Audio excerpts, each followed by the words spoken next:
Hey everyone. So, My Hero Academia Chapter 309 continues the new narrative that Horikoshi has created in the past few chapters for our boy Deku. Now look, I'm gonna stay as vague as I possibly can for the intro because I really do not want to spoil anything for those people that are anime only who may have stumbled across this video. Mostly because looking back, My Hero Academia 9 chapters ago is a completely different manga from what it is right now. So if you're sticking around, there will be spoilers, and if you're gonna go read up and then come on back, be sure to subscribe to the channel. As of this video, we're less than 100 subscribers away from 20,000. So let's try to hit it. And if you like being a part of my premieres for each video, be sure to hit that notification bell. And when that drop down menu appears, change your preferences from personalized to all. That way YouTube doesn't decide what you want to watch. But for now, let's head inside and grab ourselves a drink.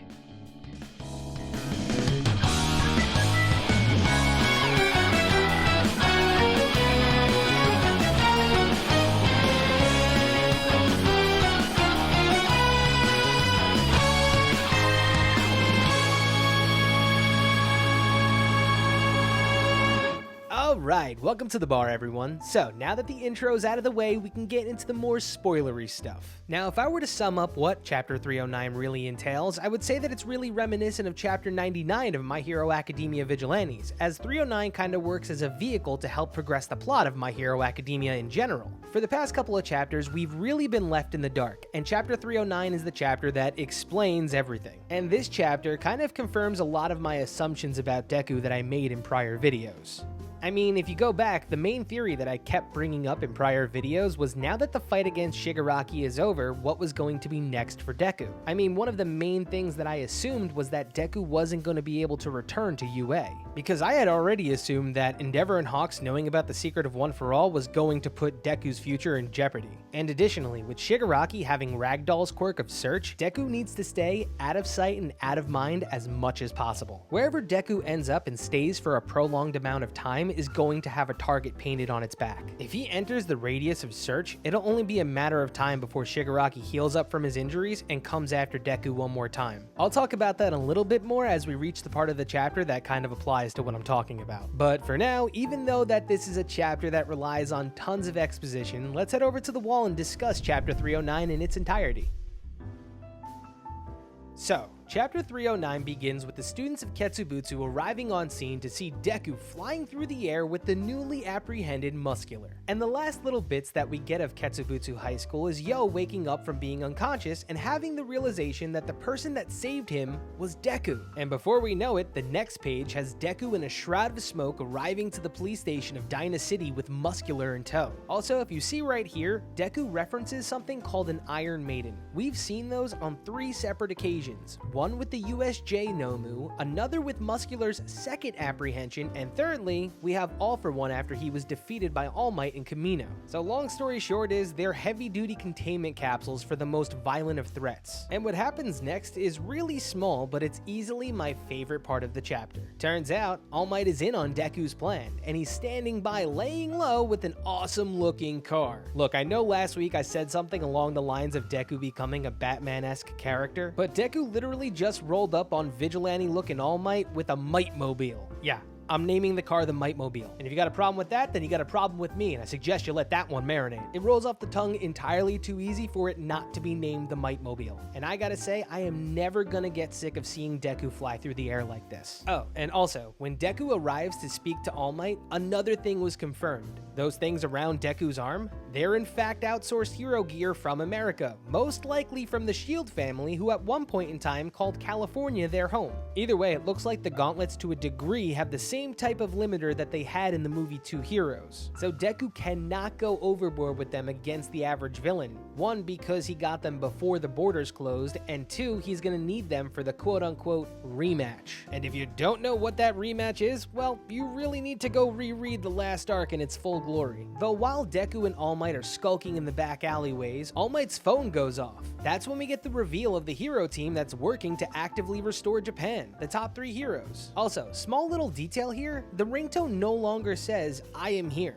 though it's translated to be "I'm on my way," which could just be a translation error, or it could be that All Might has officially changed his ringtone, or that could just be a more accurate translation of "I am here." Who knows? Me personally, I'm gonna chalk it up to translation, but if you can pick it apart, let me know in the comments down below what you think. Anywho, Hawks and Endeavor along with Genist are going around cleaning up the rest of the jailbreakers. Hawks at this time has called All Might to check on the progress of Deku, and before All Might can even respond that Deku is doing fine, Deku's danger sense fires off and he blasts off to the sky to go deal with the future threat. And what Hawks says right here, I totally 100% agree with, because what Hawks pretty much says right here is what I implied when I did my video about Deku potentially being expelled from UA. You simply just can't lock up Deku in hopes that the villains will never show up, so they're doing the right thing letting Deku take down these small fry villains, because all of these experiences will work to build him into a hero that can be prepared for that villain attack that we know is coming. Oh, and one more thing.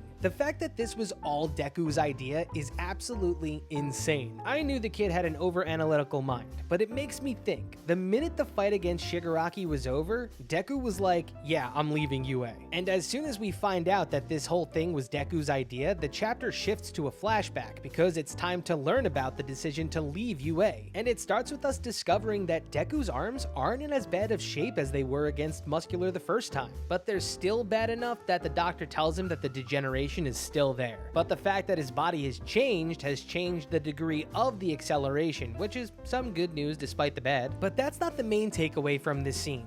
This is, Inko Midoriya now knows that her quirkless boy didn't just develop a quirk, he was gifted a power by the #1 hero. And with the secret of One For All out, Inko processes it in two ways, shock and sorrow. Up until this point, Inko thought that she knew her son better than everybody else, but this is the moment that she realizes that for the first time, she's losing the grip on being able to control what her baby experiences. In the beginning of this all, it was just her dressing up her baby like All Might and playing hero. Now she sees the reality right in front of her. The boy that she brought into this world, the future symbol of peace, is scarred and permanently disfigured. But right there is when he states that he's gonna leave UA, and I saw this coming, man. I saw it coming and I said it over and over. If Deku remained at UA, he would put his friends and their families in danger. I mean, most likely Shigaraki would go to UA first to see if they were housing Deku, and if he was hiding out there, we could expect a massacre of civilians and heroes. But now that he's not there, Shigaraki isn't gonna waste his soldiers on a pointless fight. Oh, and there's no way that top heroes weren't gonna question what the hell One For All and All For One was. So while this was a heartbreaking scene, it was absolutely necessary to developing Deku's character going forward. We've always known him to be the character that's smart. He overthinks things in the best way possible. But shutting out your friends and going at it alone, that's why Night Eye abandoned All Might.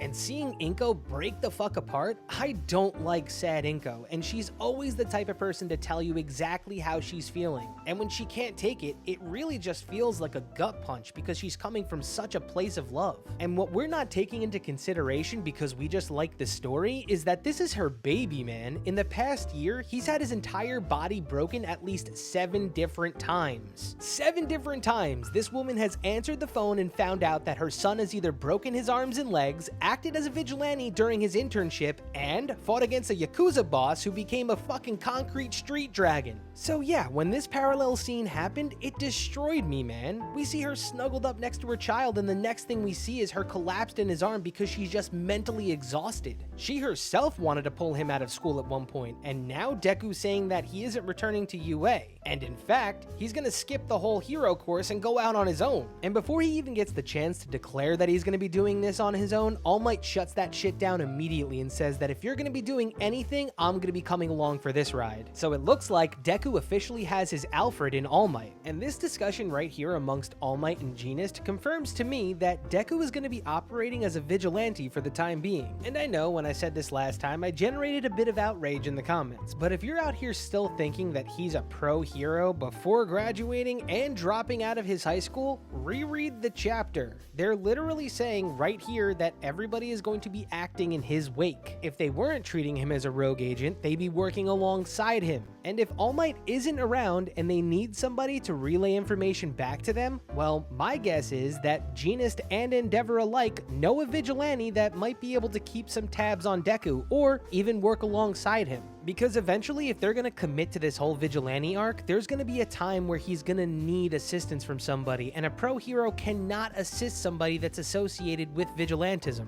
That act alone puts you on the radar to be arrested. Either way, the top 3 heroes understand what Deku means to the plot now. This kid needs to get strong enough to survive against a threat that killed 20 pro heroes effortlessly. So if it means letting him move as he sees fit and shadowing him to make sure he progresses, so be it. And the penultimate scene of chapter 309 is a little bit depressing, as it's the conversation with the severely wounded but recovering Gran Torino. And if you're one of the people wondering why Deku and the others have already been released from the hospital, it's because of Recovery Girl. The more stamina a person has, the more she can use her quirk to heal them. Gran Torino, being that he's significantly older than everybody else, has less stamina than, let's say, Endeavor. So that's why we see them on their feet ready to roll out and Gran Torino's still in a hospital bed. But we see that Deku has passed on Nana's message to her partner, and Gran Torino contradicts the bearers of One for All by saying that you can save someone by killing them. I mean, I guess you can look at what he said as kind of like a metaphor. Maybe something along the lines of Deku trying to get Tomura Shigaraki to realize that his life is to be lived as Tenko Shimura. If it's that case, I can see what he means. Personally, I kinda don't understand exactly what Gran Torino is saying right here, but I'm guessing that him saying that he should have made the kill is referring to Nana's death.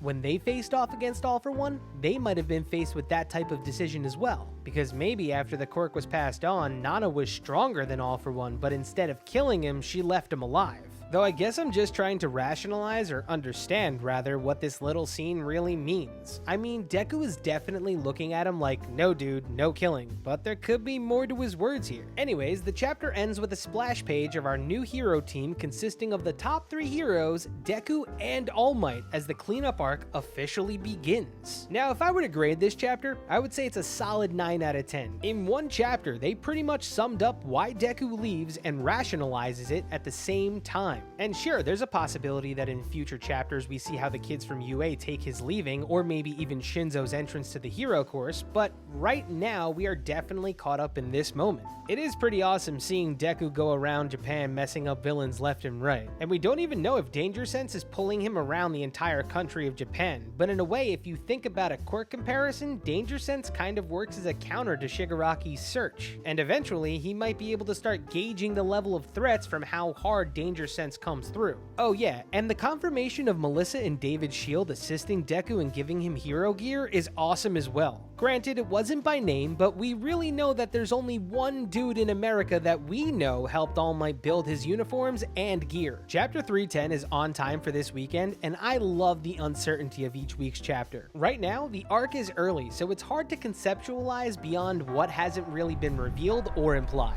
We can absolutely assume that Deku is going to continue taking down villains, but I am ready for a villain that really tests our boy, and maybe causes some vigilantes to show up and help. This most recent battle introduced us to a whole wealth of civilians ready to throw down for their town. And I will freak out if 310's cliffhanger is a close-up on Deku's face as he says the danger sense is coming from Naruhata. Remember, Naruhata is the town that everybody forgot, so it's totally logical that right now Naruhata is going through some shit. But that's gonna do it for today's video. Be sure to let me know what you thought about this week's chapter down below. Also, if I don't make a new video until Friday, this week is the week of the big Vigilantes announcement. Don't ask me, I don't have any spoilers as to what it might be, but if it is a massive announcement like an anime, I hope it gets properly transplanted by the person who does the photoshopping and lettering, because it's totally unacceptable that so much is excluded from the English release. English readers are fans of the series as well, and we like to know when big decisions are made, especially if it's something maybe as trivial as becoming a DLC character in a mobile game or just one's justice. So don't keep us in the dark and then have somebody like comicbook.com report it as breaking news. If that announcement is that huge though, expect a video same day. But I'm gonna end my rant here, so be safe and don't do anything Dan wouldn't do. Cheers.